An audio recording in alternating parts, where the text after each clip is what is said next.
Hi, folks. It's time for my yearly re-record.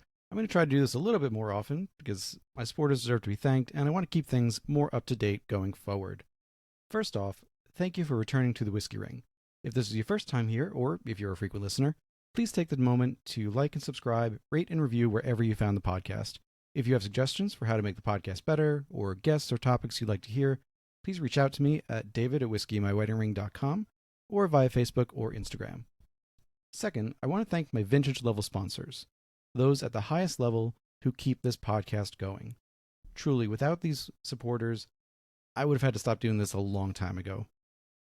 Thank you specifically to Don, to John and Jim, Bill and Connor, Steve, Jake and Bill, Trevor, Michael and Jesse, Jared, Brendan and Larry, Logan, Patrick and Andrew, Dustin, Wade and Gavin, Daniel, and Justin. Thank you all for supporting, listening, telling your friends about this podcast. Cannot stress enough how much you all make this possible to go forward. If you haven't yet joined the Patreon, please consider doing so at patreon.com/whiskeymyweddingring. You can support for as little as $5 a month, where you can have access to ad-free episodes, and will also have priority if a vintage spot becomes available. Those spots are strictly limited, so if a spot becomes available, you're going to want to be the first to know. Lastly, going forward, I am trying to be better about posting show notes for each episode on my website, whiskeymyweddingring.com. These show notes will have links to websites and socials for my guests, and will also have additional information not in the interview, including reviews and tasting notes whenever possible or relevant. Thank you everyone for listening, and I hope to have you back as a listener next week. Hey folks, welcome to a new episode of the Whiskey Ring podcast. This episode is going to be a little bit different than other episodes. So if you're a long-time listener, you know that I kind of have a policy. I don't taste on air for two reasons. One, leads to a lot of dead air. Three reasons. One, it leads to a lot of dead air. Two, God, I hate mouth noises. And three, what if you're with a distiller or a producer, you taste something on air, and your face can't lie? So we're going to do something a little different this time. So with all that said, I'm thrilled to welcome on Bobby DeMars. He is the founder of Blind Barrels. You may have seen them. They are currently everywhere in my algorithm, but that could be because I've been researching you. Where they are really taking the whiskey world by storm, handing out blind samples, true double blinds of craft distillers across America. And I'm thrilled to welcome on. So Bobby, welcome on. Hey, thank you for having me on. And look, if your face, you don't need to lie. I mean, the reality is everybody's taste buds are different, right? So if you're doing a blind, I always say in our kit, you're not going to fall in love with all of them. Sometimes you do. Like our current March kit, our partnership with Fred Minnick, it's all bangers. It's hard to deny that they all are. But some people, it's not everybody's flavor profile, but you'll like that you got to try them all. Sure. That's how I approach the tasting. I've written notes where I'm like, I don't like this, but someone else might, or I appreciate the skill put into this, and it's just not my thing. And then there are things that I love. So we'll see. For this episode too, you have done a great job, you and Chris as well, have done a great job of doing interviews, getting your name out there, getting in front of people. In the interest of time, I'm going to actually skip a little bit of the origin story for you guys. But I do have a couple of questions about the startup experience. So while I ask that question, I'm going to pour sample A. For listeners, I'm doing the Inception box. So this was in September of 25. I have not looked at anything other than the fact that it is sample A, B, C, and D. I have no idea. I usually suck at blinds, to be honest, so I may make a complete fool of myself, but we're going to see. There is a QR code that it doesn't just tell you what it is, but you can guess the age, the proof, the type of whiskey, and you'll actually get a score that tells you how accurate your palate is. So you don't got to get the proof on the nose or the age on the nose. You'll get points and less if you get further away from it. But 40% or more is doing really well. I'll tell you. So I do have that up. So we'll see how I do. But so my first question for you is, before this, you've had some entrepreneurial experience. You've done filmmaking, been part of an incredibly important documentary called The Business of Amateurs. I really encourage people to watch that, especially if you're a fan of college sports. We are just after the tail end of March Madness here, so very appropriate timing. When you were on Grow a Small Business last December, you said that you start a business by starting with like a logo or a sizzle reel. Sometimes in talking to distillers and producers, like that's the last thing people are thinking about because they're thinking about the product first or for some other reason. So for you, why is the logo the first thing that you think of? At the end of the day, it makes it tangible. When you start when you're making a film or you're starting a company, you have to raise money, right? And an idea, a business plan, I'll tell you, you can make a business plan. I mean, ChatGPT can make a great business plan for you. It doesn't matter because nobody reads it. Okay. Before you go pitch TV shows, you go in there and you have what are called leave behinds, which you just throw like the treatment. Nobody looks at it, nobody reads it, but they always watch the sizzles and all the pitches. And that's really how do you take the vision of an idea and bring it into life. And the logo just, we tried to make something that was really cool, and really just started also with just the packaging and things like that, and trying to make sure that everything was really high end. And with distilleries, they're obviously focusing on the liquid, and we are too. We focus on the curation part of it, but at that time, obviously, that was a blank slate. We had a wish list of brands that we wanted to get in the lineup, but that didn't mean we were going to get them in the lineup. I mean, we had a hard time getting the brands we wanted early on in the lineup, and now it's a much easier time. Now that we've been around for a while, now that we've had some partnerships with Fred Minnick and things like that. But yeah, at the end of the day, look, an idea is just an idea until you breathe life into it, whether it's a business, whether it's a pitch, whether it's a product, a service, whatever it is. And so trying to make it tangible is difficult beyond just having a business plan. Sample A. We're going to be weaving in and out of questions and samples here. So to me, this is coming off as, I'm going to say, an alternative grain. And by that, I mean, like it could be malted something, like not malted barley. It could be like a malted rye or a malted wheat even, but it's definitely not your usual mash bill. Yeah, you're probably the first person that's come. You're like, oh, I don't have a pad. I'm not good at this. I'm like, oh, you're Well, crushing it right off the bat. no, But this I'm is an not good at alternative grain. I'm not good at blinds in terms of like what's the company, what's things like that. Proof and mash I'm usually good at. I'm friends with someone who nails the proof like within 2 points either way on almost everything. Yeah, I'm really good at proof too. That's Yeah, what I'm good at. I don't know what he does. I mean, well, he drinks a Age lot of 30 year statement. Berklotic. That's what he does. I mean, So we do a show called Four Whiskeys every week. We're on the radio. We do blinds. It's funny when I started the company for the first 3 years, I didn't get to do blinds at all. I know what everything is in the lineup. I make blinds for my guys. They're doing blinds all the time. You talk to one distillery and they'll send you 6 different SKUs. And so imagine you doing that with 15, 16 different distilleries every quarter. A lot of samples got to go through. Now I try all the samples, but I know what they are. But when we do that show for whiskeys and we're guessing the age, the proof, the type, and we're also guessing the price. And when we're doing that, like my guys who are pros and been doing it for a long time, yeah, they'll guess a single malt when it's a rye. I mean, there is a single malt in our December lineup from Southern Star that you can only get at the distillery, but our members can get it. That was one of the cool things. We wanted something that was really special that people couldn't get. He makes like a bourbon, so the single malt itself, Pete Barger, the owner, in a blind, maybe 3 out of 20 people will guess it as a single malt. I believe When that. you think And when you think that would be the one that most people would get. do they think it's immediately something else? Like they're all like, oh, this has to be a bourbon, or is it more, I don't know what this is, and they don't get single malt? Most single malts, you're either getting a smoky single malt, right, which makes it really obvious. Although there are some smoky things out there that aren't single malts, or you're getting that. You know, one of my buddies calls it like a burnt hair. There's a certain very specific note that a single malt has, and even novices, I'd say early on, can figure out, oh, this is a single malt, and they can pick up on it. But no, that Southern Star single malt is wild and different and unique. And some people think it's a bourbon, some people think it's a rye, and few people think it's a single malt. With the sample A, I'm going to go, it's definitely alternative.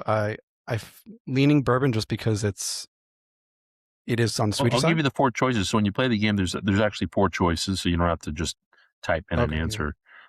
So there is a yeah. cast strength rye. There is a Kansas City style, which they actually throw sherry into it. It's technically not whiskey, but it's a Kansas City style. There is a millet grain, and there is a bourbon. This has to be the millet then. This is the No, all millet. right, so I'm saying millet. Yeah, I'm going to go. yeah. You said alternative grain, and this is 100% alternative grain. I wouldn't have pulled millet like out of a hat, but I was thinking like, is it triticale or something like that? And the only people I know who are doing alternative grains like that, so sorry, uh, 90 proof, 85 to 90. It's not super high. And 3 years, I would say.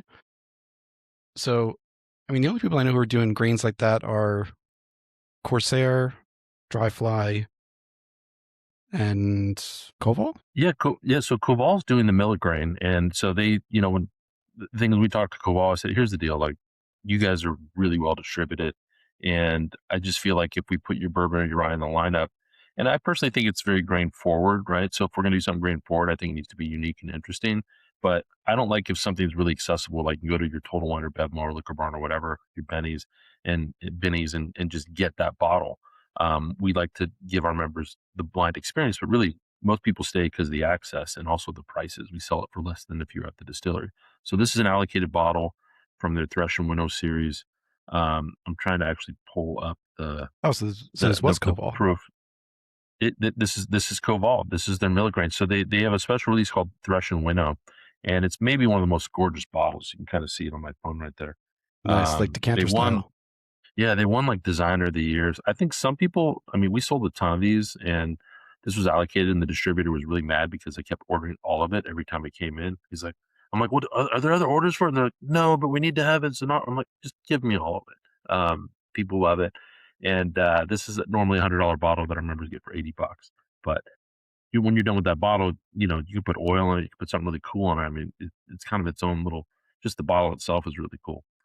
Um, so the age it's 5 years. You said 3, and the proof is actually this is 100, but I don't think it's yeah it is bottled and bond. Interesting. Yeah, so it drinks below proof, I would say. In that case, Yeah, I'm it's all, an easy drinker. yeah. It's honestly not in the lineup my favorite, but a lot of our members it was their favorites, and also just having something that's cool, unique, and somebody that's going to come over that if somebody comes over, they only want to drink bourbon, you're going to pour them a bourbon, right? But trying to get something that's unique and interesting, and maybe it has a story behind it. They're a kosher brand. It's funny you mentioned alternative brands when you started naming. What I notice is in Texas, there's a lot of Texas brands that are using, triticale or some ancient wheat varietals. They're using some really interesting grains. They're trying to be different. I mean, Texas is already so bold, so they're trying to do things that are even more different than the rest of the whiskey world. That's true. Now that I think about it, I guess I haven't dug into the Texas distilleries that are doing that. With the except I've had one Triticale, but like Iron Root, for example. Yeah, we had Iron Root I in the think that, lineup. They were on our June lineup. We did a barrel pick with them. We blended 3 barrels together, and there was 5 different ancient wheat varietals that were in that barrel pick, which is really cool. And unbent, they use a triticale rye. see, that Or sounds interesting to uh, me. Iron Root's been on my list for a while, so I got to reach back out to Robert and see if I can just nail him down on a date, something. yeah, he's an interesting dude. He was like just passing the bar, like he was becoming an attorney, and then like totally switched lanes and became a distiller. And him and his brother and they figured it out. And what's really cool, I mean, if you go and they do barrel pick and barrel pick releases and stuff every month, if you're in that area, and they're in Denison, they're like just north of Fort Worth, and every barrel tastes completely wildly different. It's really cool. And that's, I mean, that's one of the reasons I want to talk to them too. They're so highly spoken about in the craft industry and people who cover the craft scene. They are North Texas, like you said, Denison's north of Fort Worth, so it's northern Texas, so it's not the heat or the humidity of Houston and even Austin. Home of Sully Sullivan. That's Remember the yes. pilot? The, I found I that heard out. you It was say like a that. weird one. I heard you say that on a podcast one time, but you just said Sully, and the first thing I thought of was John Goodman's character from Monsters Inc. And I was like, Sully, yeah, and I Mike didn't know he came from. Wachowski. Okay, yeah. So Damn it! before I Have I get been to, too? Have you listened to my podcast? You know my stories now. What's going on? I mean, I listen to a lot. I do the research for these things. I didn't listen to the last couple because I figured, like I said, might have a reveal for these, and I really did want to try to come in blind. Nice. So the idea of these sets, the idea of sending out blind samples, is it's not necessarily 100% novel, but the execution is. I'd say as a company, right, we didn't invent blinds, right? Blinds have been around, forever. But, yeah, I think we're the first double blind. Well, there was one that was a total blind, which was like you never Right. found it out. So I remember that Marianne one, Eaves and did Eve's yeah. blind, and it was funny because that came out maybe 3 months after I had the idea, or I found out about it, like, in October. I was doing this in May of 2020. In October of 2020, I saw that, I'm like, "Damn it, somebody beat us to it," and that's like any good idea, somebody's gonna different ideas sprout up at the same time, and so I paid for it. It was really expensive, by the way. It was like, I don't know if you did it, but it was like, you got 200 ml samples and 4 times, and it was like $600. It was crazy. Yeah, and so I did it, and I was just, like, trying to see if she was doing the same things that we were doing with the way we were doing the reveal and everything, and so it got sent out, and there wasn't any reveal. And, I'm like, "Oh, okay." And I emailed her, and I'm like, "So when do you tell us, like, what it is?" And she's like, "Well, it's blind." And I went, "Yeah, well, yeah, it's blind, but you tell us what it is." And, "No, it's blind the whole way through." And I was like, "Oh, well, I don't like that at all." But I was also relieved because I'm like, "That's not what we're doing," you know? But she's I also a just master blender, right? So it makes more sense for her audience that she was creating these unique custom blends, and and they were high quality, and so I think you knew what the mash bill was and maybe the proof, but you don't know where she sourced anything. So it was I different than yeah, what like we were doing. right, like I get it, but I'd also be frustrated if I, especially I for that amount, was. if I spent and didn't know what it was. But And uh, also, uh, there was one in there that was like a banger, and I was like, "Oh, I want to buy this," and it was like, "No, it just exists in that form." I went, "Oh, well, that's annoying right, too." exactly. So the only other one that I could think of that has made a major play into this kind of market is Flaviar, which is it's semi-blind, let's say, because it's It's you know what it's the a three single are, blind. Yeah, right? A single blind. You know what the three are. You don't know the order. It's and look, I'm someone who early on in my tasting journey, I I don't know how many Flaviar boxes I got. Those little 3-cylinder yeah, I canisters was that a look like member. the yeah, they look like the Barbasol can from Jurassic Park almost. Yeah, Um, no, the and I packaging mean was it, really cool. yeah, I was a it member, way back in the day. Well, I bought it for a buddy too. yeah, like it helped. It really did help expand my horizons with whiskeys and also with like rums and other spirits that I hadn't tried before. But I stopped eventually just because there were only so many packs you could get, and they would rotate very slowly. So Yeah, it felt like I was picking mm, from I was like, "Guess I'll do Gangs of New York again," right? And it was like the same, it was like Few, even the Few's in Chicago, but it was like, the I was frustrated because I bought it annual for a buddy, and so when he got the gift, he got the samples, right? But he didn't know that he could get a bottle too, and they never told him that, and so I think they count on that, like, or maybe they do it differently. They count on the person that's getting the gift to not know all that comes with it. But I was like, I spent $170 and all they sent was like one set of blinds, and there wasn't right, any like push to like, hey, order your bottle now, order your next kit or whatever. And then when I finally figured out that's what happened, I hit up customer service and they were like, well, too much time's passed, so we can't do anything about it. And I was kind of frustrated. So I made of sure that our course. customer service, because I do all of our customer service. So if you email us, if you have a problem, I'm the one that solves it. I'm going to do that as long as I can. Probably won't be able to do that forever, but for now, we don't have a lot of problems, luckily. But if they do, I can solve it. And I know as I said, you're not going to reveal how you do it legally and all of that on air because it's a proprietary way you've done that. Um, I'll do like little bits and pieces of the process though. So you've got the only TTB approved bottle that has the word sample on it. Yeah, Uh, so you definitely what did did some digging. I don't mention that in a lot of places, but yeah. So yeah, we're well the I only looked at it and I TTP said approved bottle that has the word I have sample on it. I have kind of a reputation for looking at labels. What can I say? When I noticed it, and I said sample A. My first thought was that I wonder if this conflicts with the idea of like sample not for resale coming on a bottle or something like that. It's something with that, yeah, exactly, because that it fits into another category technically. So it's a nice loophole that's built in. I mean, shipping alcohol is a whole other ball of wax that's really annoying too. But yeah, having the word sample on it, that was a fluke. I mean, if you really, I mean, you notice how fine the print is on the back label. Like, if you want to ruin the blind and know the city it comes from, or not, is it the city? No, it's just the state that it's Yeah, distilled just in, state. which isn't necessarily, so if you get into Indiana, it might be MGP, it might be a blend of MGP. You never know. So it does say the state, it does say the proof. There's some things that legally have to be on the bottle in order to pass what's called COLA, certificate of label acceptance. Right. So you have to put like the 50 mils, you have to put the volume on there, Yeah, the you got government to say warning, of that's course. whiskey. Yeah, pregnant women can't drink it. You know, Right. But yeah, I mean, looking at this now, and again, I'm pulling these right out of the box, so I have not looked at these before. Just like that. So distilled in Illinois, bottled by Santa Monica Mountains. Oh, I guess that would be um, the bottling company. it's her Uh, bottling partner. right. So distilled in Illinois. I mean, thankfully there's a bunch of distilleries in Illinois now, Yeah, up and down the state.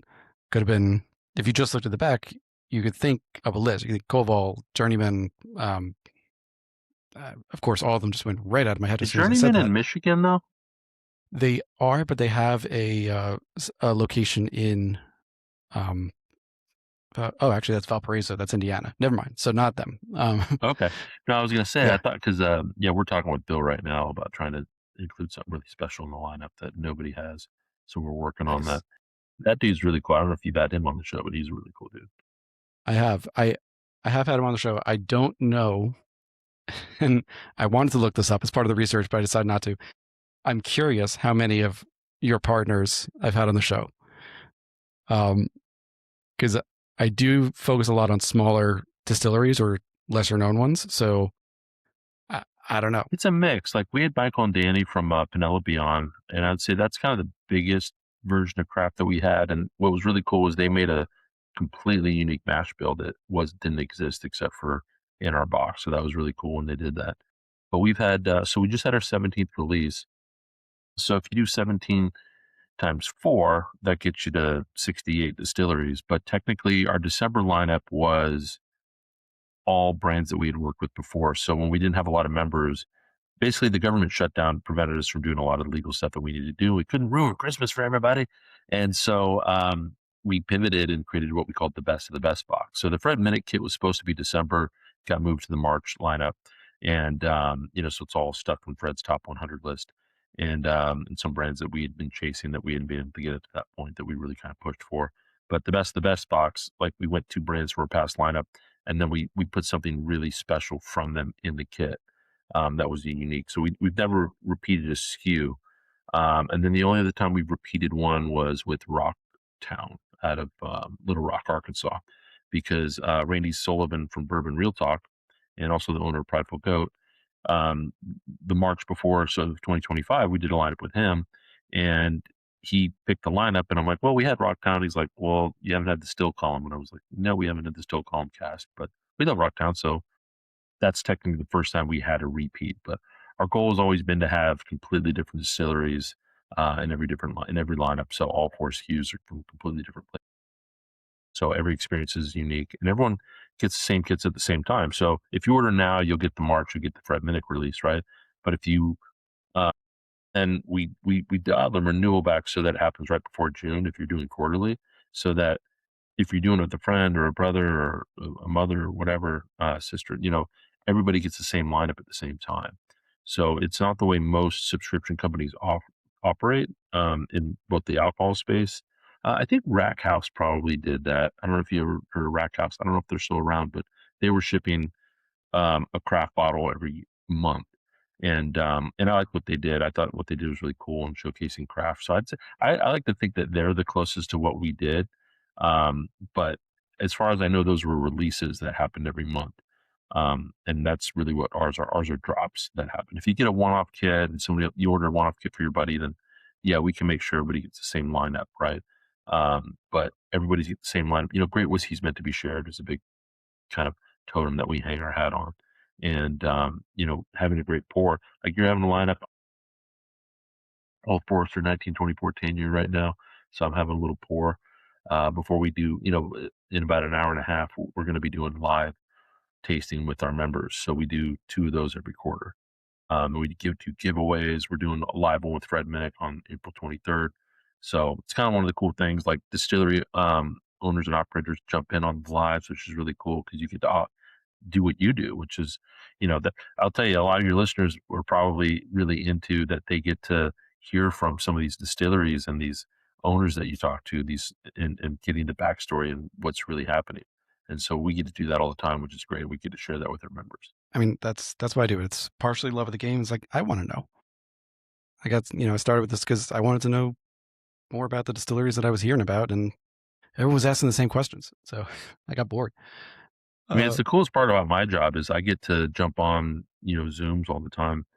Not to totally wait. So like, the CEO of Pinhook reached out and, on LinkedIn, and I'm like, oh my God, I love Pinhook. Like, I love what they do. I love Sean Joseph, probably one of my favorite blenders in the game. And to get to work with them and put them in a lineup and make something completely unique and do something from them that's never been done before. That's in one of our kits right now.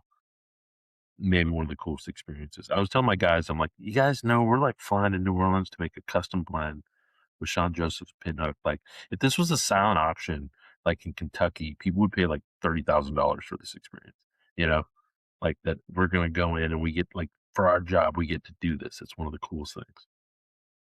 so I'm going to move on to sample B. Again, I've not looked at the back. I'm really trying, folks, to not have it. However, I realize there is going to be one not so blind here because I have had Jay Rieger on. Okay. So whenever the Kansas City style one comes up, I may know that just because, or at least I'll know that they're in there just because I know they're the only ones who do Kansas City style.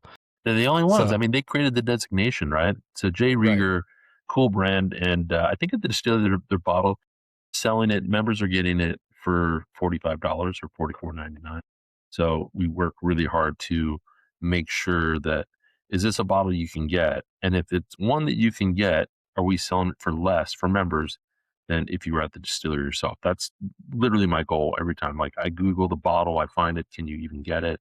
And if you can I somehow make this like 10, 15, $20 cheaper or, less than what it is in the market?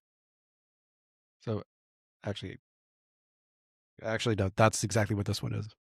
Yeah, you got it, I dude. know See, that's you're what it like, is. I'm terrible with the blinds, and then all of a Well, sudden he no, knows the story and the history.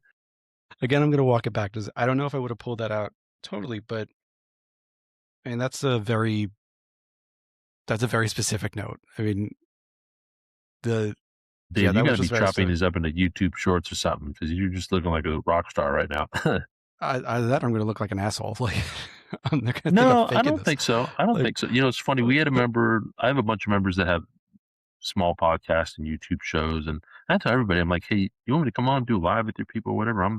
I'm down for all of it. Whether they got 4 listeners or 200 or whatever. And this one guy sent me blinds, and I'm going in now. I always say I know more about liquor laws than I know about like whiskey. I've definitely gotten better at it over the last 3 4 years. Being in the whiskey game, and I did literally put in order because he wanted me to just guess the order and what I liked in terms of price. And so sure enough, we ended up on a Four Roses limited edition that it was just I'm sorry, it's undeniably amazing, right? And it everything that I picked in the order of what I like went right in the order of what the price was, and I was like, oh, I look like I know what I'm doing, but it was maybe happenstance. once, uh, so I'll throw a next question to you, which is I'm curious to hear what your tasting process is like for your team when number one you're choosing a whiskey and or adjacent spirit, let's say, like the Kansas City style whiskey, or and I say that only because it is a whiskey, but it's going to be DSS. And then I know at one point you had on Iowa Legendary in one of the packs. Yeah, Keith is a good friend. He's awesome. Yeah. He's a great So interview. If you haven't had him on, I can get you for it. Yeah, but you probably talked to him. He's uh, awesome. I have. I'll tell you a story afterwards. Uh, so, but yeah. So when you're tasting a, let's just say whiskey, you're choosing the one to include writ large, and then choosing which ones Like what order to put the samples in a pack? Yeah, there's 3 choices. There's the brand, there's the SKU from the brand, and then there's the order. So, once again, you're picking up on something most people wouldn't. Most people think where you're just kind of picking all these different things and then throwing them, but honestly, it first starts with a relationship, and then the SKU. So every now and again, so if there's a brand that we love, it's more or less trying to work out a SKU, and then also trying to make sure that if it's a smaller brand, that we're not putting any pressure on them. We're dealing with that right now with our June lineup. So there's one SKU that we wanted, but there's only 3 barrels in existence now. So it's kind of its own problem. So we're trying to like make sure that they're shining in the lineup in the way that we want to put the order in, right? But I always, for me, like when I'm listening to everybody, we have a big panel. People would come in, and we used to kind of like, it was almost like Finland, and the thing, like, I don't know if you know anything about Finland voting, where everybody ranks the order, right? And then it's not just who has their who they voted for, like what we do, but it's a magnitude, right? It's almost like there's a matrix involved. And so you end up with less extremists that end up being in the lineup, I mean, or politically, right? And so I used to do it like Finland, but I stopped doing that because you end up with everybody's second favorite, as the spot, right? I now listen to magnitude in terms of when somebody. So we had Old Hamer in the lineup. West Fork has a brand Old Hamer, and it's a rum finish. And most rum finishes I'm not a fan of, in the sense that it's too rummy. I feel like I'm drinking rum, and I like rum, but I'll drink rum if I want to drink rum. Whereas this finish was just the right amount. It was just perfectly, and it was because they aged it for a year. So most times when you finish it and it's wet, you get more rum influence. But when you leave it in there for a full year, it actually really mellows it out. This guy who's like a neighbor in our business park, and he pops by sometimes, and he's not a whiskey expert. He's a drinker. He's not a taster. And I'm putting all these different things in front of him. And this dude kept going back for that 103 proof Old Hamer rum finish. And I'm very much listen to that magnitude. Rocktown, when they were in the lineup, we put all of our collectively our second favorite ended up being the lineup, the Golden Promise. But my guy Christian, um, who he was fawning over this low rye bourbon called La Harpe. It's a purple Hmm. bottle, and I love purple. And it's my favorite thing from them now, because like when we go out golfing or we do something, like I always bring that bottle. So I have that in house. But like I listen to the magnitude now a little bit more. I had Phil on last year. I want to say. That what? I Oh, nice. Yeah, no, like I great, I've great people. yeah, I I've love kind of those lost people. track of like time time segments of I know. I how don't long know. it's been since Phil's Yeah. been on. Um, but Yeah, I had Phil Abby on. over Yeah, there is really cool. Like yeah, everybody over there is just cool people. Just yeah. really cool people. And they've intersected a bunch because I had been looking at them for maybe 5 6 years since before I started the podcast. 'Cause I knew someone randomly in Arkansas who kept talking them up and was like, "How many distilleries were there 6 years ago in Arkansas?" Not many. So, and then when I was talking to Owen Martin, now at Angel's Envy, his first stop here in after coming back from Scotland at Harriet Watt was at Rocktown. So he was there and then went to Stranahan's and then went on to Angel's Envy. So it keeps intersecting. But I remember liking the La Harpe a lot. I Um, love it. It's like it's my go-to now. Like it's one of my I would say daily drinkers, like Southern Stars Weeded Bourbon Cask Strength. There's some things that Middle West Pumpernickel Rye. There's certain things in the lineup that I always have at my house now. And I can't have everything in my house because my wife would kill me. But I have certain things at the house. I have a lot of stuff here. I mean, that's the kind of cool thing about having a warehouse in the back, is we all have a shelf. And so we have a shelf that's littered with bottles that people send us. And then we kind of have all the stuff, so we don't have floor whiskey at our house. But it's interesting, when we're making the lineup, you pick up on something that I think you're the first interviewer to pick up on it, the order of what's in the lineup. And the instinct is to always go up by proof and to put the single malt first is I would say what the main instinct is, but we've kind of thwarted that a little bit. I would say what our goal is, so that each one shines in the position that they're in, and that they're not dwarfed by something. So like, we have an upcoming lineup where we have 2 ryes in a row, and they're wildly different. And because that's what I love the most about rye is just how different people think they're always going to be spicy, and they can be. And what kind of spicy, what kind of spices are we talking about? But they can be fruity, they can be floral.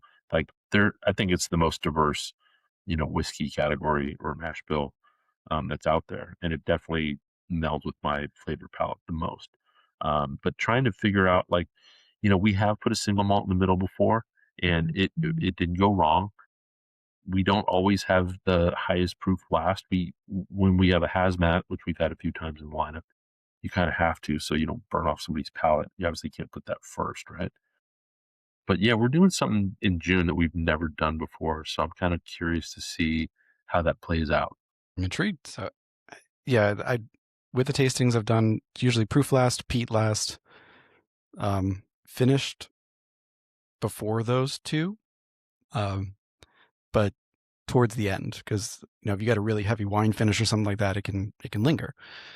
Like It's even true. honestly with the J. Rieger Kansas City style, because they're adding that, I think it's 2.5% or 5%. It's very Yeah, it's small two amount of sherry percent in there. of a Yeah, yeah, it's 2% of like a 15 or 16-year sherry that's in there. right. It's very small. It's a So splash. They just put a splash in there. right, it's just I always wonder it's a what that difference is between a finish and 2%. I'm assuming the 2% is more, but I don't know. it I'd be depends how curious wet about the the science cask behind it. is.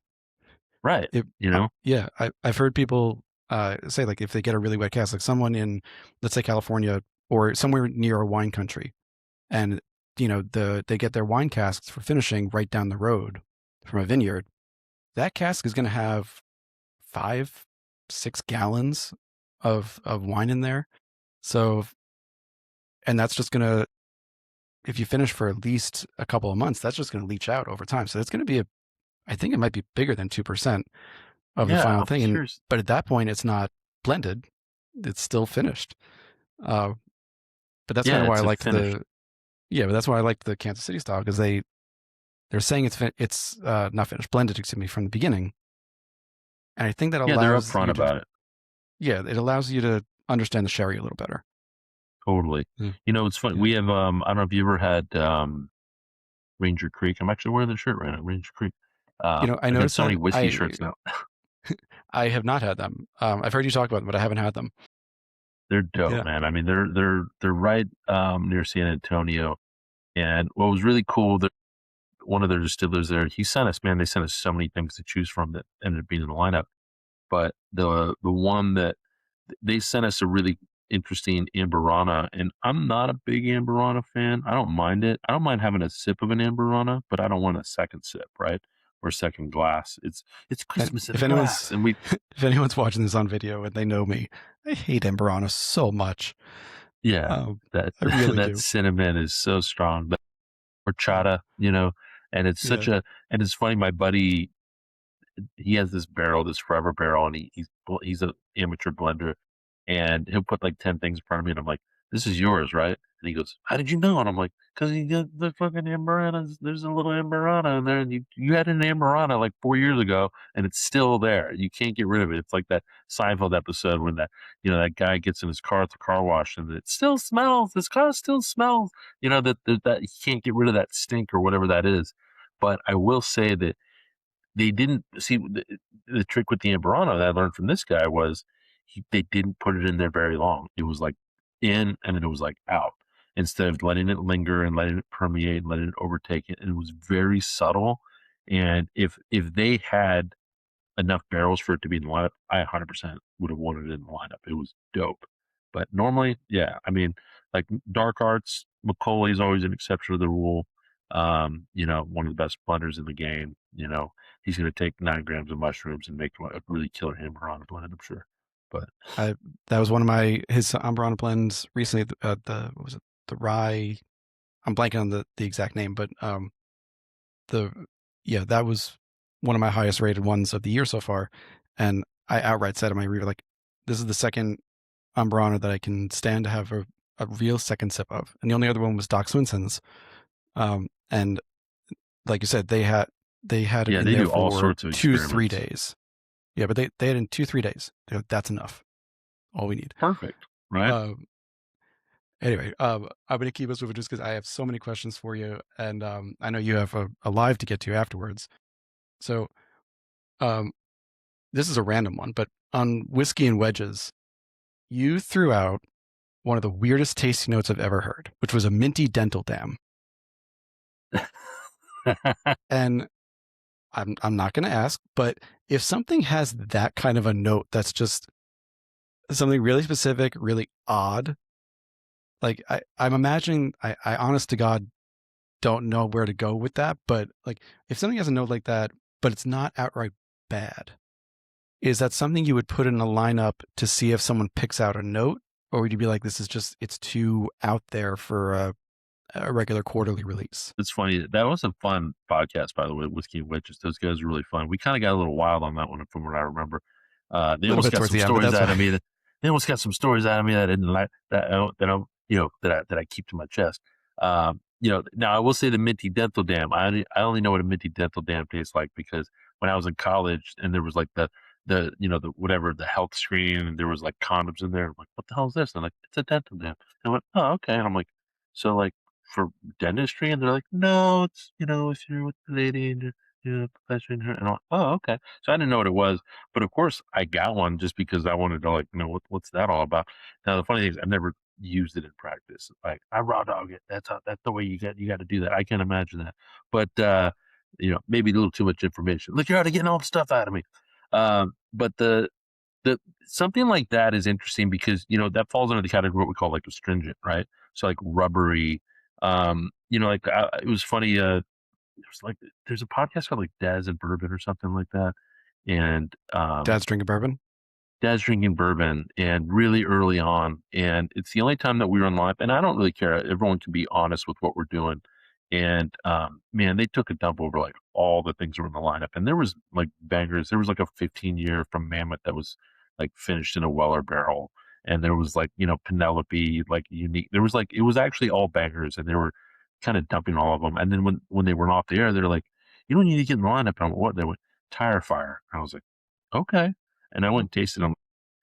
This tastes like burnt rubber. Like, why would I want burnt rubber in the lineup? Like, I get it, the tire fire of it, and it's Yeah. unique and it's smoky. And so I like it if it's unique, but it can be too weird. So there's a distillery that sent us something and they called it a single malt. They called it a Scotch, but it didn't say Scotch or single malt. Well, it wasn't Scotch, it was from Scotland, but they called it a single malt, but it didn't say the word whiskey anywhere on the bottle. And they throw hops in at the very end. And once you throw hops in at the end, it's not whiskey anymore. Like there's certain things that you have to follow, right? Like the Iowa Legendaries, technically it's not whiskey because they put sugar cane in it. Like it's a true, real prohibition whiskey. And so once they put that in there, it was too weird. So sometimes we get something that I would say is too weird. But sometimes we get something that's just the right amount of weird. And I would say that is Mendocino has a bottle called the 8-Year Captain, and it's a malted rye that's finished in cognac barrels, and it's made on a cognac still from the 1700s, and finished in like a cognac barrel from the 1800s. It's wild, and I'll say the nose is I call it like Pirates of the Caribbean. It's got this danky thing going on, and it's not everybody's cup of tea. And that master distiller, he stopped making it because he couldn't source that malted rye anymore. And I finally saw it with the distributor again, and I ordered it. And I gotta tell you, like the batch that he made, if you see a Mendocino 8-year malted rye finished in a cognac barrel, and the one that we had, I would say was a little more funky. And whatever he did on this batch, I mean, it was exquisite. Crispin Kane is the distiller's name, and that's probably one of the cool things. Like this came in, popped it immediately, tried it, and I called Crispin. I'm like, dude, bravo, like amazing, like really hats off to something unique, different, interesting, but also exquisite. I mean, what a real craftsman. And this is what you got to love about craft. Craft is doing all things that the big brands have started to do because of the craft leading the way, I mean, look what Jack Daniels has been doing the last like 2 years. That's all everything craft was doing way before that. So there isn't a rule in terms of if it's too weird. So the Kaval that you had was almost too weird, right? It's not a unique. You picked it right off the bat that it was an alternate grain, right? And I'll say like, yeah, it wasn't my favorite. I liked it. I liked that I got to try it, especially. Um, but in the lineup, it wasn't my favorite, but it was a ton of people's favorite. And so we can't, if I have 20 people in a room, no matter what the lineup is, there's 3 people that will hate sample A, sometimes one. Okay. And then the same will be true for B, C, and D, and there'll be 10 people that love it. And so it's this weird mix. We had Southern Star, we had a barrel pick from Southern Star that was a completely unique barrel. Like there were only 2 barrels that they did like this, where they drove the inside of it out. It was an experimental barrel. And one barrel won the New York Spirits competition and in 2022, and the other barrel was our barrel. And it was Nice. really, it's the darkest whiskey I've ever seen in my entire life. It's the dark, for being 4 or 5 years old. It was so nuts and so dark, and everybody was fawning over it. Like the live tastings, we got 200 people. I'm like, everyone's loving this. Well, I got an email from somebody that says, I have 8 barrel picks from Southern Star, and this doesn't taste like any of it. And they were unhappy about it. And they even sent me like samples of all their 8 barrel picks, which I thought was really cool. And I was like, look, this was I didn't even know that it was an experimental barrel until I visited Pete Barger at Southern Star last October. I didn't even know why it was so dark and the story behind it until I talked about it in person. But they thought like something like the whiskey went bad, like something was bad about it, and it just didn't match their flavor profile. And you can't make everybody happy. Frey Ranch, we picked a barrel from them that was a cooperage that they never use, so it was not like their normal profile. And the distiller was like leaning towards like, trying to nudge us towards the silo, and it was very much their profile. But the distiller's wife was in the corner, and she kept drinking that. And once again, I'm looking at the magnitude of that. And I kept drinking it. It was the thing that was gone from me. It had like floral, vegetal, like forest floor notes. Like it was like wild and interesting. But I love Was that that one of because their? then that was a barrel pick. That was like in Yeah. that was like our March 2023 lineup was one of the best of all time. It was a barrel pick from Devil's Creek, one from Frey, one from Southern Star, and then we had a 26-year 151 proof from Cat's Eye.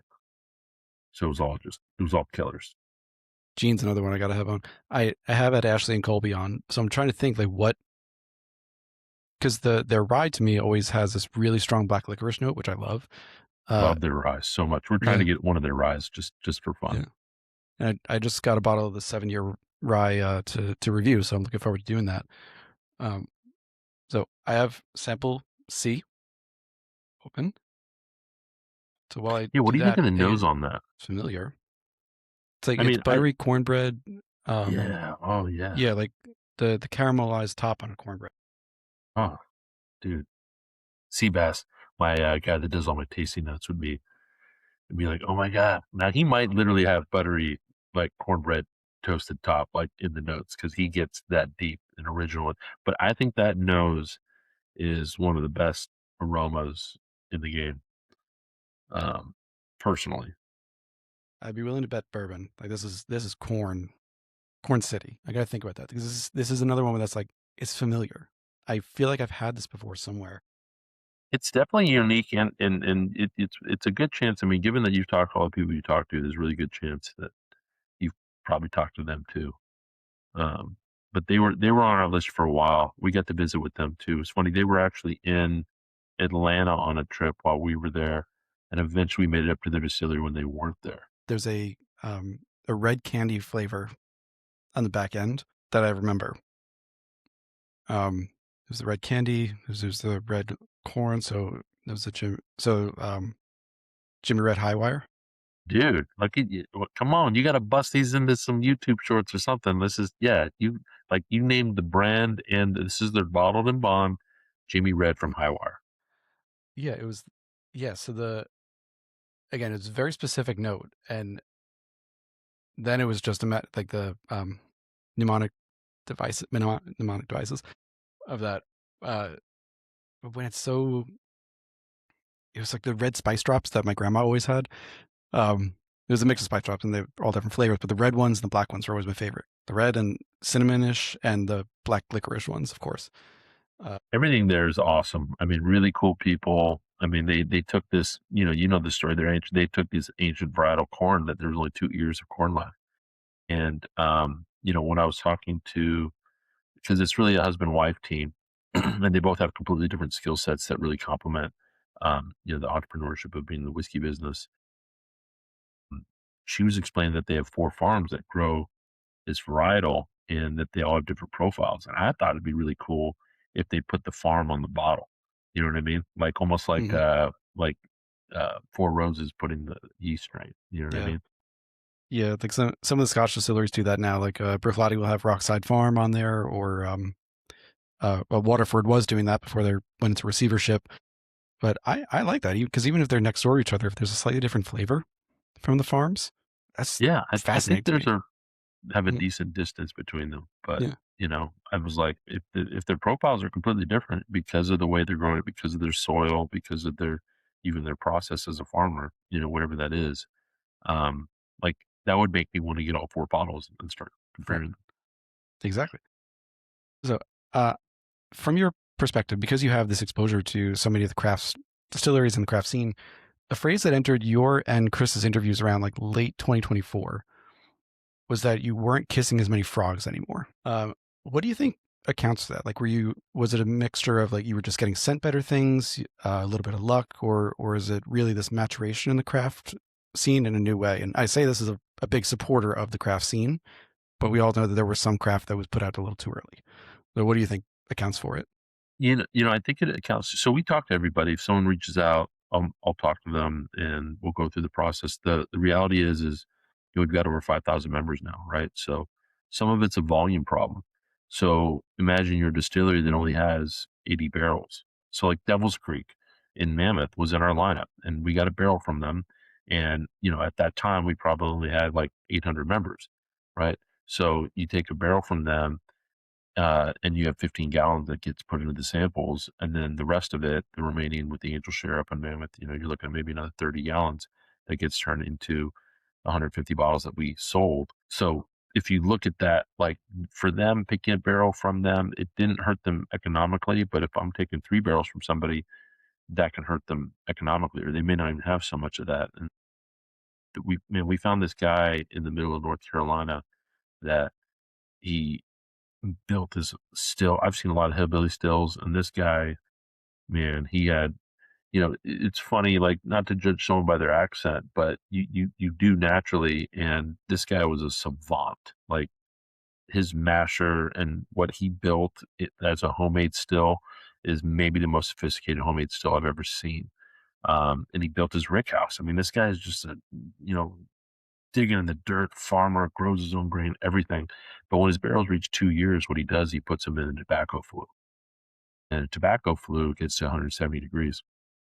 So he's pressure cooking these things Right. 170 Yeah. degrees, and like 2% of them explode because the pressure and the alcohol, they just explode. But all the barrels come out all warped, but they come out really dark and with tobacco notes. There's not like nicotine in it, so it's not like dangerous or anything.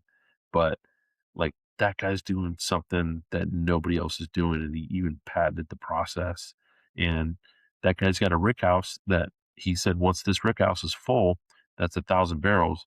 And he said, and that's my retirement. So you figure, the way he's looking at it, like, okay, let's say each of those barrels are worth, $1 to $4,000, depending on what the market is, right? Then he's got a rick house that's worth 1 to 4 million, and that's his retirement, as he calls it. So, do I want to take 3 of those barrels from him? I'm looking at it like, hey, make a little bit more product now, and then 2 years we'll have you in the lineup. Is kind of the way I'm positing it. But the samples, the bulk spirits versus what's in the bottles, and the way those two processes work are two different processes. And some of the smaller brands don't understand. We're not saying give us the whiskey for free. I know there's other companies out there that do that because you're marketing the product, but we're working with smaller distillers, so we don't want to do that. We want to uplift them. We want this to be symbiotic. We want it to, how can we help you while we want our members to win. We want the distiller to win. We want to win. So we want everyone to be happy. That's really our goal in the way that we set it up. Honestly, I can say I when I invite someone on the show who's a producer, I that's one of the lines in there. I say like, it's not a requirement to send something to be on this podcast. Appreciated, and it's shared as possible. But um, I always have in mind, like especially like you said, if you're a smaller distiller, you need to sell every bottle that you can sell. And So if you're sending it to me for free, let alone some distilleries are extremely generous and like they'll send 6 bottles. And I'm like, I appreciate it. Don't get me wrong. But at the same time, like as long as it doesn't like as long as you can afford to send me those 6 bottles, you know? I'd rather have you send me one and tell me like this is the best or whatever, or this is the one you should drink that's most representative, than send 6 and be kind of tied back from it. I also think there's some of these craft brands, some of them didn't survive, right? Or some of them are just completely local and they want to stay that way. They don't want to have a reach into the 44 states that we're in. So I do think that some of it is strategic, and some of it is just the volume that they have. And some of them, I mean, we talked to Valentine in Michigan, and they they can't fulfill the demand, but they're also not making a mistake that other distilleries do, which they just, well, the demand's there, so let's just sell it all. No, they're mindful in the way that they've scaled up their company and their business, and they've never met the demand, even though they've increased the volume. So being in our lineup, like they're not having a problem selling all their bottles. They're still selling all their bottles, right? Yep. And just as a side note here, I just saw the other day, maybe even yesterday, Baltimore Spirits Company, previous guest on the podcast, Yeah, obviously Baltimore, Max Lentz. Max. Yeah, they just put up a post. They were saying like we're leaving distribution. It's going to be all at the distillery or locally. We want to be here. Um, Now I'm sure there are other conditions that led them to that decision. Distribution can be very expensive. It is very expensive. But I'm seeing more brands, especially the ones that survive and thrive, are owning their backyards first. So I understand wanting to stay local. We visit with those guys. We love those guys, and they may or may not be in a future lineup, but their Epoch Rye, I think, is the Yeah, it's rock great. star. It was Such a fantastic. unique profile. And they And started at the same time as Sagamore, and I love Sagamore too, but I think they were overshadowed by Sagamore's just sheer scale in comparison. Sagamore, we visited Sagamore on the same trip, and it was funny because a lot of times we reach out to a distillery and we're not asking for a red carpet. We're not asking to meet with the owner, but we do say, hey, can you like let us in or set up a slot for us or something? And so Sagamore just kind of was very non-responsive. And so we didn't spend, we spent more time over at the Under Armour. Like, I don't know if you've been there, but there's an Under Armour spot like Yeah, right yeah. next door. And I Mhm. walk in like, I'm not going to buy anything. I came out with like a full on, like I was Under Armour out. Like I was loaded up. But it was funny. One of the social posts that we made was for Under Armour because I like their product and I like a lot of stuff that they do, but we didn't really get access to a lot of stuff there. So I'm like, okay, what do we do for content here? And I walked into their bathroom, and their men's bathroom, every single urinal is in a stall, right? So there's like you open up a door, and there's not like a toilet seat there. There's like a stand up stall, and I'm like, huh. You know what I mean? Like they couldn't have just, and I guess in my maybe that was the women's bathroom at some point and they converted to male bathroom. But so we did Maybe. like a whole thing. I did like an AI song, like, you might be a little pea shy, but don't worry, it's Sagamore Spirits. We got you. And so it was like a barbershop quartet, like Sagamore Spirits that you might be pea shy. And you walked in and you go into what you think is going to be a toilet, and it's just there's a urinal in a closed door setting. And I'm like, okay. Like, but so that was the content that we made from that. I don't know if it made them mad or whatever. It probably never got to them. But we do reach out to a lot of places. Not everybody gets back to us. We're not anybody special. But it's funny. Sometimes we'll want to brand in the lineup, and it doesn't make sense. We're talking to somebody that doesn't understand what they think that we're white labeling. So white labeling, you're sourcing, you're putting a label on it, and that's what we are doing, right? But that we're not positing it as if it's our own juice or if it's our own brand. Like it's really marketing their product. So Taconic was one of these brands that we wanted in our first lineup, and from upstate New York, we love a lot of their product. 3 years later, I had my guy made whatever a wish list on who he wants in the lineup, and he did Taconic, and the owner reached out like, "How do we get in the lineup?" We tried like 3 years ago. He's like, "Well, what is it? What is it to be in the lineup?" I'm like, "Well, these are the steps, and this is what it is. We make it pretty easy on you." And he's like, "Well, who said no to that?" And I was like, "Well, this guy." He's like, "He's not in anymore." I went, "Okay." Uh, so it's just one of those Paul's scenarios. a pretty direct guy, so I can imagine that.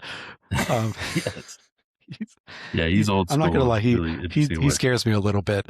Um, Some of these he scares owners me a are little bit. wild. Some of these owners, I'll tell you, like, have you had JT Melick on? I forget who it is, Yeah, but Mike had him on at the Mike end of Fruget. last year. Yeah, December. Yeah. Yeah, that dude's a character, like, to the nth degree, like wild, you know? Like, he doesn't drink whiskey, he's a vodka guy, you know what I mean? But, Right. Right. you know, But their but vodka, like I rarely talk about vodka. Their vodka, I got like swirl ice cream on, and it was I have so not good. had their vodka. You know whose vodka you have to have? Corbin Cash. So Corbin Cash, I was put in contact with David Souza a couple of years ago, I think, by Lost Lantern. I'm Okay. huge fans of Lost Lantern, and of course, whenever they have That's a good. Corbin Cash barrel, it it's the first thing that goes because it's always hazmat. It's always like a single barrel of 120 bottles. Um, and we never quite got something on the schedule, so I'd love to get reconnected with him. Yeah, I can. I mean, if you don't have his email, I can connect you. They were in our first line. So it's funny. They took the Taconic spot that, when we were trying to figure out that first lineup. And we did their Sour Mash Bourbon, which is phenomenal. But yeah, they're more known for their rye, and they're getting really good age statements on the rye, but they're sweet potato farmers. So they're in Atwater, California. They source their grain from all their neighbors, all farmers out there. And but they're sweet potato farmers. And so he makes a sweet potato vodka that is off the charts phenomenal. Like, and it's funny, he tried to make a sweet potato whiskey, but he couldn't get the TTB or whatever it was, he couldn't get them to approve it as a whiskey in the way that he was Right. making it. I don't know how the TTP defines potatoes. If it, Yeah, it's not a grain, right? So I think right, it's that's not a maybe grain, but it's not a fruit either for a brandy. It's not sugar cane, obviously. Because if you yeah. made, So because I guess if you made sweet potato sugar, like sugar cane out of or like sweet potato juice, you could, in theory, make a rum. But I think it would be pushing it. It's probably going to end up as a DSS, just because when in yeah, doubt, it's a DSS. he named it Corbin Cash. His son's he named Corbin Cash Souza, and the first day that his still produced whiskey was the same day his wife's water broke. And so then, and he thought, Souza, his last name, he's Portuguese. His grandparents were Portuguese immigrants. It sounded like a tequila, so that's where Corbin Cash came from. I just poured sample number 4. I think we have about 25 minutes left. I know we're a little bit tight, so I'm going to throw a bunch at you. You know what? Hell, let's go with the question that I had on Lost Lantern. So, there are some parallels between what you're doing and Lost Lantern in terms of to use their logo and their catchphrase, shining a light on these independent craft distilleries.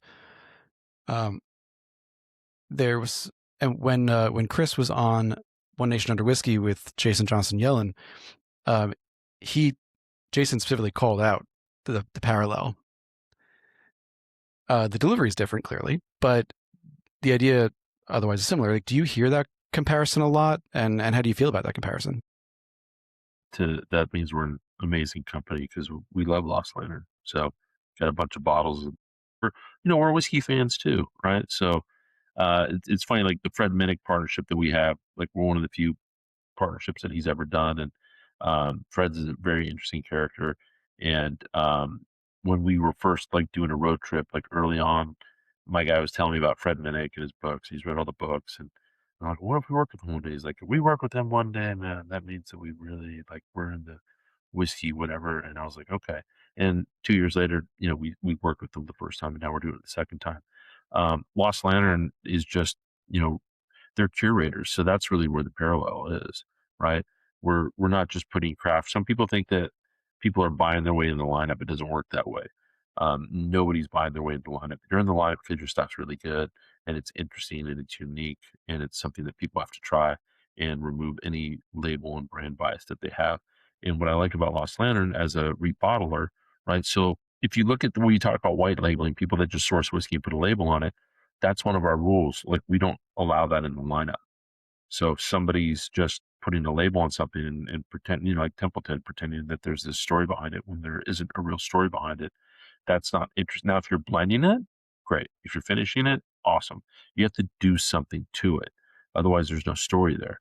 The only exception to that is the Doc Holliday bottle that we had that was the Lost Barrels of Whiskey Outlaw. So that's the only time that we've allowed a white label situation, and we put a neck tag to make sure that his story was amplified. So I love the transparency of what Lost Lander's done. I think the branding's really dope too. I think that's I'm sorry, that's a part of it. That there is when you have a Lost Lantern bottle, what you know is you're gonna have an experience. So I'd say that's the parallel is that we're curators and we're creating an experience. I always say we're not really a whiskey company, we're an experience company. I've not to make this about a Los Angeles podcast, but I've lost track of the number of times I've thanked them for introductions to a brand, liquid to lips introduction, and then introduction to have them on the podcast because I want to know more about their story. Um, now, one of the by the way, the this is a rye sample You deal. got so you got the Um, what is it, I kind Quadfecta? of What is it in horse racing? uh, yeah. I mean, I could have known that by kind of. I mean, there were four options on the what the whiskey type was, and I knew the rye was last. But like, this is a rye. If this was first, you'd know this was a rye.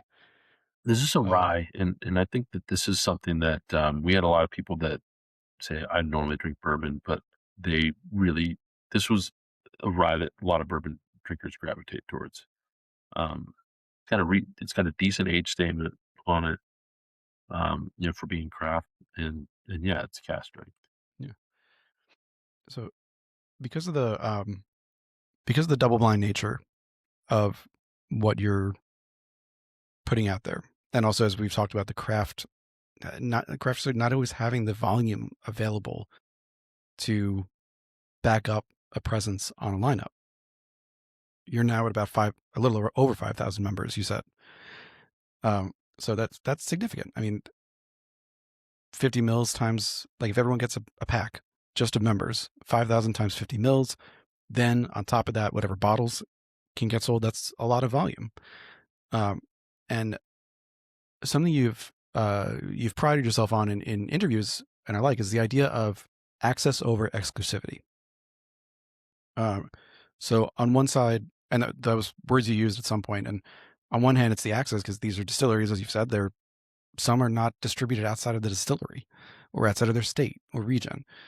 Uh, but at the same time, there are some products that are only available through you to members, and that's sometimes single barrels and things like that. I'm not really referring to those as much. I'm more thinking about like there was a Prideful Goat release and an Iron Root product. Well, the Iron Root one you said there was a 3 barrel blend, or No, yeah, I think it's like bigger barrels too. right. So to me, there's kind of there's a tension there between access and exclusivity of like we're not designed around exclusivity, but we also are the only ones that have this. But it's almost like but it's for a good reason. Like you're only going to find these people because you are a member, and that's great, and go and support them. So, do you feel that there's a tension between those two ideas? There is because, if you look at exclusivity, you're leaning more towards the people that are chasing the Blantons and the E.H. Taylor barrel proofs. You know what I mean? So the people that are, and the thing is, like, if I see E.H. Taylor barrel proof at MSRP, I buy it. I'm just like everyone else. You know what I mean? Mhm. Like I got a Pappy 23 this last year in the wild, like at a Costco for $400. Like that's never happened to me before. So, but like, you know what I mean? Like I'm like that too. And we try to have a mix. So that March 2023 lineup, it was all barrel picked. So that was one where once all that's gone, it's gone. So the problem is, so you can have a lineup. So we did a the first time we did, because we reached a certain volume where we couldn't do a barrel pick, and so we did a 2 barrel blend with Still Austin. So Still Austin has this, exclusivity deal with Total Wine where you literally can't get their product um, unless you're Total Wine. But if you do a barrel pick, you can. And so we picked 2 barrels, and we didn't pick our 2 favorite barrels. We picked the two that blended together. And I'm telling you, like one of the best blends ever, not just because of our product. I mean, it crushed in the lineup, and we limited it to one per person. But what happened was it was gone within 3 weeks, right? And the problem with that is some people that waited to do their lineup because they were on vacation or they just got to it 6 weeks in, and then they're like, "Well, how do I get this bottle?" I'm like, "It doesn't exist," and they're like mad at me, and they're like, I'm hoarding. I have one bottle. I've not opened it. It's over there. I'm looking at it right now. I have one bottle of it, and that's the only one that I have. I didn't take a 6 pack for myself. Like, So we have one right now. I was mentioning the Pinhook blend. It's the first ever double barrel blend that they've ever done, where it was a barrel that got rebarreled for another 3 years, and they haven't done that in their true small batch yet. So we're the first one to ever do that. And sure enough, this is a popular bottle that's going now. I do sell it at a premium if you're not a member, but if you're a member, that's why I say we're more of a membership than a subscription. So getting access to these bottles, but also getting them at prices. So when you're buying a bottle, you're not really supporting us. You're supporting us by staying with us, but you're supporting that distillery. One of the things I'd say disconnects I had with Flaviar was the markup on the bottles, right? If you like the bottle, and I always thought that their consumer was a little bit less informed, and that there's massive markups on these full bottles, and I'm like, are they selling these? Yeah, This is crazy to me. Like, I'm not going to spend and 50% and over the retail that I can go vault down the street. and the Yeah. vault releases. The Like, vault. Yeah, they're like, we've opened up the vault, and here's a Michter's tenure for 1,500. I'm like, okay, I'm not, you know. right, So but yeah, someone always buys it. but I somebody does, Yeah, and they have a big enough audience, and they create enough mystery about it, and that's fine, and they're in a different lane. But you know, we do have an issue in the sense that I try to keep the product if it's in the lineup, and if it's not a special release, I want to always have it so that members can keep ordering it. Like Vermont number 14, it's the only time we really had a flavored whiskey in the lineup. It's 5% maple infusion. It's very subtle. Most flavors are 20% infusion. Like it's a very subtle, but like you put a little sugar into it, it crushes in a blind. And yeah, we still sell a bunch of that. So I always have it in stock. It's always on tap, ready to order. That cask strength rye that you just had, that's a 6-year cask strength rye for $55. We have Southern Star cask strength barrel pick Paragon weeded bourbon our members get for $50. I mean, it's $75 at the distillery, you know. Now, I ordered a bunch of it at wholesale and I got, so we don't lose money when we sell that bottle, but I'm kind of like, I don't know. I think the people that are members that really kind of understand, like, no, these bottle prices are, and we do flat rate shipping. Like you can get 4 bottles for $20. So, there's some people that honestly are getting product and they're selling to their friends at a premium and it's paying for their membership. That Mammoth 15 year that we had, that was a mistake. I did not limit that to one per person. And people were buying 6, 7 of those. And the secondary for that bottle, like on the Facebook groups and stuff, started going for like 300-400 bucks because it was a, it was just one of those amazing, rare, they matured it in a Weller barrel. So it was this 15-year Canadian rye, had a very unique flavor profile. Put in a Weller barrel, really softened it out. And it was still to this day one of my favorite whiskeys that I never get to drink again because I have 2 bottles of it. They're in that room and I want to drink it with my kids one day. and I do want to note you have trademarked the phrase "smallest batch" for the 2-barrel blend, which I love. Um, there, We got plans for that. Some of these bottles that were allocated, there's some really cool things happening like that. So every season it's getting a little bit easier to get some really cool whiskey. But the fans haven't gone anywhere. But in terms of like somebody that shut down that we want to get in the lineup, I don't think so. I mean, it's funny. We've had a wish list from the beginning and we've slowly been checking off a lot of the people from those wish lists. Or sometimes there's somebody that we'll meet and because they got bought out, their soul of the brand wasn't there anymore. And so we experienced that with one of the brands that's kind of the OG in the craft movement. And we visited them and it was just very like, it was a totally different vibe, when you get that big buyout. But then there's some that, I mean, look at Dr. Pat at Wilderness Trail. I mean, that dude's as real as it comes. There's Michael and Danny, like at Penelope, like some people are just good people the whole way through. Other people, or brands, I said they can change, they get brought up under different management and then it's never the same again. I hear that. It's funny. I just had a revisit of a couple of brands. Stolen Wolf still under its own management, but Copper and Kings in Louisville, and like, that's new ownership. But it's going kind of the reverse. It's going from Constellation to local ownership or independent ownership, as opposed to being bought up by a Constellation or someone like them. So it's interesting to see where they're going. Uh, in that vein, you have this very unique perspective as an NDP, as an experience more so than, as you've said, an experience more than a producer. Uh, that you have this unique vantage point into the industry right now to see, like, okay, maybe this brand's not like doing so great, or maybe you've heard that they have to hold back from giving you some barrels right now because they really need to sell it themselves on premise, or things like that. So we hear the large narratives, the overarching narratives of what's happening in the whiskey industry right now. But what do you see as trends more like on the ground, closer to these brands? I mean, one thing that was interesting, we were traveling back east last October. We were going from Atlanta all the way to DC, and it was a long whiskey road trip, and there wasn't anybody making whiskey while we were on that trip. So that's kind of the first time we've seen that, where everybody's really pulling back on production. And in some cases, it's smart in the sense that you know production and being in production costs a certain amount of money. Obviously, to continue to stay in production, but knowing that they are sitting on a wealth of barrels and they need to make sure that there's so many different components between making the whiskey, aging the whiskey, getting the right distributor. I mean, like RNDC pulled out of California, massive distributor pulled out of California, and kind of left a lot of brands high and dry actually when they did that. Um, and so it's kind of fascinating to see, like what you're saying, Baltimore Spirits pulling back from distribution. There are avenues to get your bottles out. DC being the Wild West, you can kind of do anything out of DC. I haven't seen anybody use Indian reservations, but that is another avenue that people could go down. But dealing with the council is a whole other deal.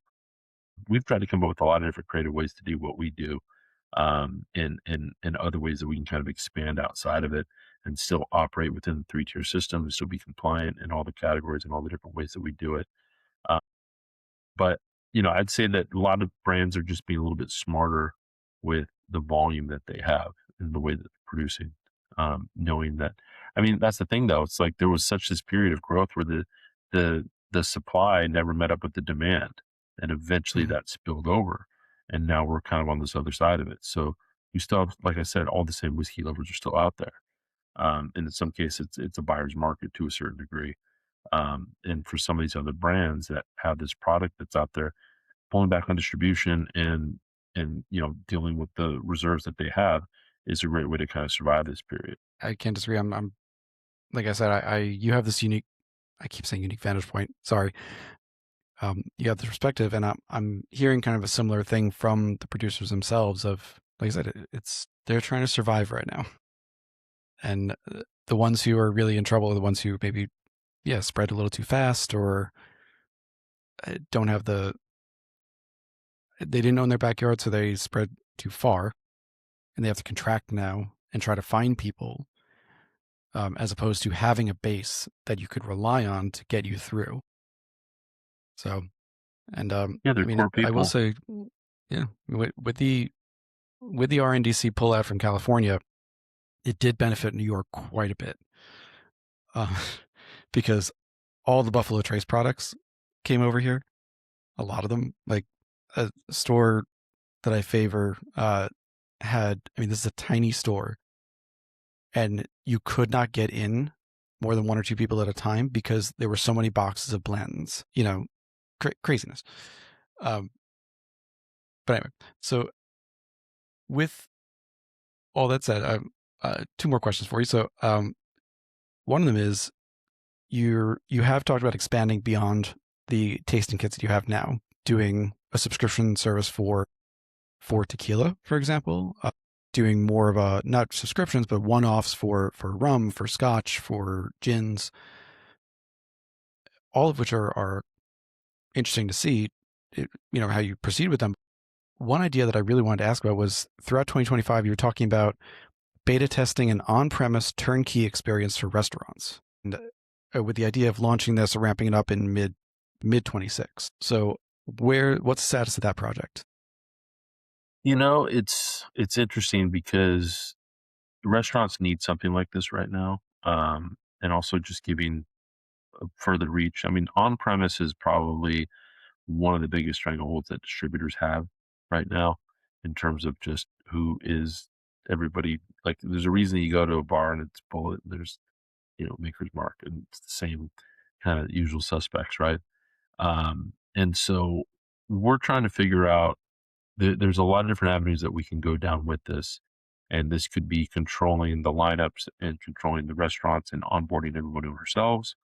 Or do we get into a bigger partnership that already has those relationships? So we have several meetings coming up to try to determine which path we're going to go down, and what's going to be the most advantageous. I do think, like I said, we're more of an experience company than a whiskey company. And, it's why we've been able to grow in a period in the industry that has been on a downturn, that we've still grown in this period. And that's because people like experiences, and younger people like experiences. We're testing at a couple restaurants right now, and that's what surprised us the most, is that younger people are doing it. That younger people aren't really drinking a lot. They're smoking weed and doing DMT and all that.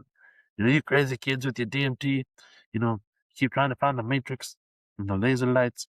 Um, but like, there's an element to that where, if you're providing experience, because at the end of the day, if you're trying to create a communal moment versus, I'm not a fan of having a member that where alcohol isn't a healthy thing for them, right?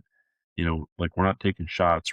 This isn't about getting screwed up and messing up our life. This is about being responsible. This is about sharing. When we do our live later on tonight, most of the people, I'd say 30% of them are by themselves, but they're waiting to do their kits with everybody else. So they're making a communal moment. And the other ones, you got two, three, four, five, sometimes six, seven people that are on the other side of that camera. And everyone's enjoying the tasting and the live together. And to us, that's really what it's all about. And trying to give that to restaurants, to give them this thing that's going to bring people back into the restaurant, as opposed to just door dashing it. You're not gonna be able to door dash the blind kid, right? But you can go do it in a restaurant. And so, to me, I think that really is the future of where we want our company to go. We're not going to get rid of the whiskey membership. We are going to add the tequila. We're trying to pave paths to get into hotel rooms and other hospitality experiences and things like that, luxury boxes. But I do think the restaurant model, it took me a while to kind of figure out how we could do it. And then I've come up with multiple ways to do it. So now we're trying to figure out the best path and do that properly. And we're raising capital right now. So, we're like a third of the way through our capital raise. You can't just go out and do something because you want to do it. You need to have enough money to be able to pull it off. So we're trying to be responsible with that too. And if people want to listen to a really esoteric episode, you were on with Alan Bishop. If you have ghosts, you have everything. There was very little about one? the actual. I did. Because Alan's a good friend. I love. I love Alan. He's the best. And you'd be surprised. I'll tell you afterwards how many interviews I listened to for this one. So there was very little about the actual brand on that one, but yeah, very little. I but don't know if we you talked told about a story Blind that Girls, you talked a story that I think is worth people listening to the episode just to hear this story about talking to a flat earther Uber driver. That you got to listen to the episode to listen to that one. But why did I bring that Oh up? yeah, we had ghost stories about when I was making that documentary in DC. There were some kind of cool stories on Right. that, I remember. Right, about PD Green, right? Yeah. Yeah. Yeah. And so yeah, definitely that's just a fun episode. Like so I would definitely suggest listening to that one. And so the last question I have for you kind of goes to what you were saying about the future of the brand, which is you've seen crazy quarter over quarter growth. You've gone to 5 full-time employees, you got another 10 or so who come in seasonally just to fill bottles and process. You've speculated that you might cap membership at some point simply because the producers you're working with can't, you couldn't keep up with that volume. And whether that's at 10,000 members or 15,000, you said it's kind of TBD. But it sounds like you're still seeing that growth in your business as opposed, even within the context of a slowdown in the larger market. Yeah, I mean, there's so many components that go into the growth because marketing's really changed too, right? So, what it used to take to get a member or subscriber or a customer, 10 years ago or even 5 years ago is completely different within the marketing landscape. So, diversifying within that world has been a really interesting learning experience. And and yeah, trying to scale responsibly because you can grow too quickly, but you can also make some really poor marketing decisions, and then then you're kind of left struggling. So there's this kind of fine balance that exists, and yeah, it hasn't been smooth sailing the whole way through. We've had some rough quarters here and there. The way that we fulfill, we had to turn off 3 states at one point, so that was kind of like removing and refunding. 400 people was a big shot in Oof. the arm. So Yeah. but it was something that was necessary and something we had to do.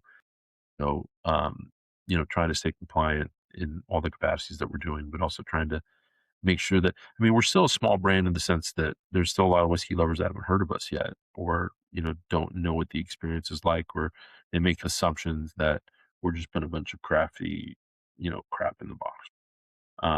And I do think the best value is the experience and sharing it with somebody. And our kits are reusable. They're so nice that you can make a blind with that kit. You could wash those bottles out and you can make a blind for somebody else. I mean, because they're set up for that, right? Like you don't want to throw that away because it's so nice, right?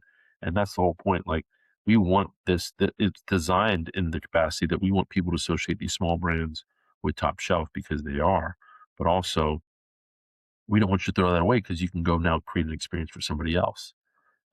So it's meant to be kind of twofold. But no, we still have some highs and lows that come with any entrepreneurial venture. And uh, we're fully navigating waters that we didn't expect to be in, and also just trying to be grateful for how far we've come and being happy with that. And so that's the ebb and the flow of like wanting to be where you're not yet, dealing with some just crazy entrepreneur curveballs. We had one yesterday what was like wild, and I'm still trying to wrap my head around it. And I'll lose sleep over stupid things all the time, and I become frustrated as a you know making sure that I'm being a good father, a good dad too. So there's a lot of constant just it's like, oh well, this is just a job, and it's like no, when you create something, it becomes more than that, and it's more personal, and it's difficult if you're ever at risk of failing for that. I think that's one of the harder things that most people don't see or they don't understand, that this isn't all just drinking whiskey and partying. It's like no, there's a lot of sacrifice that goes into this company. And the people that are here with us behind the scenes see that up close, and they know what it is, and they know the warts and all. And I'm very happy with where we are.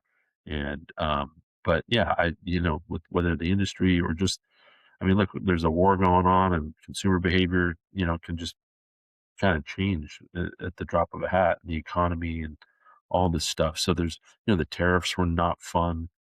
I'd make her glass in the United States if somebody did, but Right, we but couldn't find nobody, anybody to almost do it. nobody does. We Yeah. couldn't get anybody to do it. So, like it's just, enclosures. I mean, there's so many different things that go into, having a supply chain and dealing with that turning on. I can't we've never been late for a shipment, and the plan is to never be late, but can't be late for Father's Day and Christmas. So there's certain things that, that you just kind of are battling all the time. Just the shipping game. I mean, all of it. We're in a restrictive industry. So there's a lot of unfortunate hurdles that you anticipate. And then there's a lot of unfortunate ones that you really don't. That just comes with e-commerce. And like I said, the government shut down and turning that negative into a positive, right? You know, trying to time the tariffs and all of that. Like if you don't have glass, like what do you have? There's all these different things that we run up against. I mean, there was one time when all of our stuff was sitting off the port of LA for 4 months, like when we were trying to launch. I mean, there's all of these different, and the thing is, you look back and you reflect and you're grateful for it, right? You become stronger for it. Then there's another one, you're back in it, right? So you're constantly this series of highs and lows, unfortunately. At the end of the day, like I try to enjoy the difficult times as hard as that is, because I know that when I get on the other side of it, I'm gonna be better, I'm gonna be stronger, and I'll be grateful that I went through it. And not to end on a negative note, this is meant to be positive, of course, but I'll end with saying you said an entrepreneur's on fire back in this is November 22. professors in business school don't talk about the mental health or what Yeah, it's like to ask friends for money or the stresses you're going to feel. So it's good to have entrepreneurs tell you that because the professors won't always. yeah. It's all, Uh, let's go watch Shark Tank and watch all these deals get made. And it's like, I'm the son of an inventor. I was a runner's taker my whole life. I saw the dark side of it up close all the time, and somehow that didn't deter me. And it's funny because my dad will see that dark side in my life now, and he's concerned, you know. And so, it's like, I don't want to be dishonest about the difficult times too with the people that I love and the people I'm close with, right?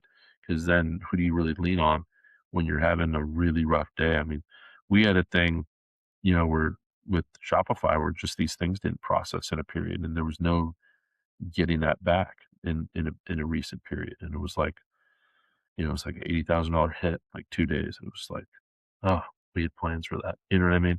And that those are just days where you think you're just not going to mentally recover from it, and you do, but you know, um, you're right. Like that reiteration, the professors don't talk about any of that stuff. Maybe they do now, but they didn't when I was in school. And you got to go learn that yourself, unfortunately. well, we got to get you off to a live. I want to have you on for just a second or two after recording. Um, Bobby, thank you so much for coming on, for sharing this tasting pack with me. I'm very surprised at the results, believe me. And I think if I hadn't had those guests on, I would not have done nearly as well. So I won't give Well, you myself that kind of surprised credit. me. I mean, you were Well, on point, and I gotta say, you're definitely the most well researched. I mean, you watched the documentary and you listened to. I mean, man, you mentioned like 8 podcasts or something that I've been on. That you're easily the most well researched person that anybody I've been on a show with, and you're hey, that's all my the goal. people that you've had on. They're all heroes too, and so it's I admire what you do, and I'm stoked that you're doing it so well. Appreciate it, man. Well, like I said, hang out with me for just a minute, and then we'll get you off to your live.